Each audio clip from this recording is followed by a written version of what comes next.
यासीन मलिक, नाम तो सुना होगा, जिसने जम्मू कश्मीर में आतंक को बढ़ाया, कश्मीर की आज़ादी का झूठ फैलाया, बम बारूद और बंदूक के दम पर डर फैलाता रहा। उसके कुछ आतंकवादी कृत्यों के बारे में भी आपने सुना होगा। हो सकता है फिल्म कश्मीर फाइल्स से आपको उसकी जिहादी सोच के बारे में भी पता चला हो। आइए उसकी पूरी कुंडली खंगालते हैं।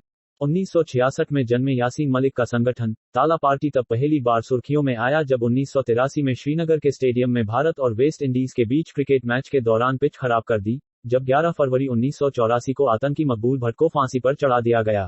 ताला पार्टी ने इस फांसी का जमकर विरोध किया। इस मामले में यासीन मलिक को गिरफ्तार कर लिया गया। वो 4 महीने तक सलाखों के पीछे रहा। यासीन मलिक पहली बार जब जेल गया था तब उसकी उम्र मात्र 17 साल थी। यासीन मलिक ने रिहा होने के बाद 1986 में ताला पार्टी का नाम बदलकर इस्लामिक स्टूडेंट लीग ISL रख दिया गया। कश्मीर में 1987 के चुनाव में अलगाववादी पार्टियां साथ आईं और मुस्लिम यूनाइटेड फ्रंट MUF बनाया। श्रीनगर अमीरागदल सीट से मोहम्मद यूसुफ शाह MUF का उम्मीदवार था। यासीन मलिक ने यूसुफ शाह के समर्थन में प्रचार किया। ये वही मोहम्मद यूसुफ शाह था जिसने आगे चलकर हिजबुल मुजाहिदीन नाम का आतंकी संगठन बनाया। आज उसे सैयद सलाहुद्दीन के नाम से जाना जाता है। 1987 के चुनाव के बाद घाटी के हालात बदल गए। हिंसक घटनाएं बढ़ गईं। गैर मुस्लिमों पर हमले होने लगे। मुस्लिम यूनाइटेड फ्रंट के ज्यादातर उम्मीदवार बाद में आतंकी बन गए। 1988 में यासीन मलिक जम्मू कश्मीर लिबरेशन फ्रंट यानी JKLF से जुड़ गया। यासीन मलिक के इशारे पर इस संगठन ने घाटी में जबरदस्त आतंक फैलाया। 1987 के चुनाव के बाद कुछ समय के लिए यासीन मलिक पाकिस्तान के कब्जे वाले कश्मीर में चला गया। वहां उसने आतंक की ट्रेनिंग ली। 1989 में वो वापस लौट आया और आकर कत्लेआम मचाने लगा। यासीन मलिक के इशारे पर घाटी जलने लगी। ये वो दौर था जब देश में राजनीतिक अस्थिरता भी चल रही थी।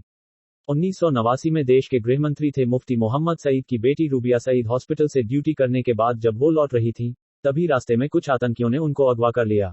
इसे अंजाम दिया था JKLF के आतंकियों ने। कुछ दिनों के बाद सरकार और आतंकियों के बीच समझौता हुआ। रूबिया की रिहाई के बदले 5 आतंकियों को छोड़ा गया। इस घटना ने यासीन मलिक के आतंकियों का जोश बढ़ा दिया।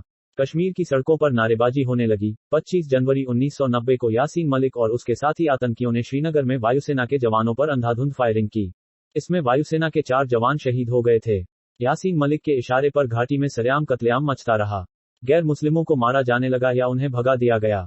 अगस्त 1990 में यासीन मलिक को भी घायल हालत में गिरफ्तार कर लिया गया, मगर राजनीति के चलते मई 1994 में मलिक को रिहा कर दिया गया। जेल से रिहा होने के बाद यासीन मलिक ने हथियार डाल देने का ढोंग किया, मगर जानकार मानते हैं उसने बाद में भी आतंकवादी काफी मदद की, मगर मीडिया में एक्टिविस्ट बनकर हिंसा की बजाय बातचीत से मसला सुलझाने की बात कही। कश्मीर मसले पर भारत और पाकिस्तान की सरकारों के बीच बातचीत करने की बातें की। 1995 के आखिर में JKLF के संस्थापक सदस्य अमानतुल्लाह खान ने यासीन मलिक को अध्यक्ष के पद से हटा दिया। बाद में मलिक ने भी उसे अध्यक्ष पद से हटा दिया। इससे JKLF 2 टुकड़ों में बंट गया, मगर उसे भारत के कई संगठन से लेके एक्सट्रीम लेफ्ट तक का समर्थन मिलता रहा। अक्टूबर 1999 में यासीन मलिक को पब्लिक सेफ्टी एक्ट के तहत फिर से गिरफ्तार कर लिया गया। जेल से अंदर बाहर आते समय मलिक राजनीति करने लगा। वो पाकिस्तान के प्रधानमंत्री और राष्ट्रपति से मुलाकात करने लगा। यहां तक कि मलिक ने भारत के तत्कालीन प्रधानमंत्री मनमोहन सिंह से भी मुलाकात की थी। कहा जाता है 2007 में यासीन मलिक ने सफर-ए-आजादी के तहत मलिक और उसके साथियों ने कश्मीर के 3500 से ज्यादा गांवों और इलाकों में जाकर भारत के खिलाफ माहौल बनाया। 2017 में नेशनल इन्वेस्टिगेशन एजेंसी NIA ने यासीन मलिक समेत कई अलगाववादी नेताओं के खिलाफ टेरर फंडिंग का केस दर्ज किया। इन पर पाकिस्तान से पैसे लेकर कश्मीर में अलगाववाद और आतंकवाद बढ़ाने का आरोप लगा। 19 मई 2022 को NIA कोर्ट ने यासीन मलिक को दोषी पाया और 25 मई को आजीवन कारावास की सजा सुनाई, मगर देश के आम लोगों के बीच चर्चा है कि इस आतंकवादी को मौत की सजा कब होगी।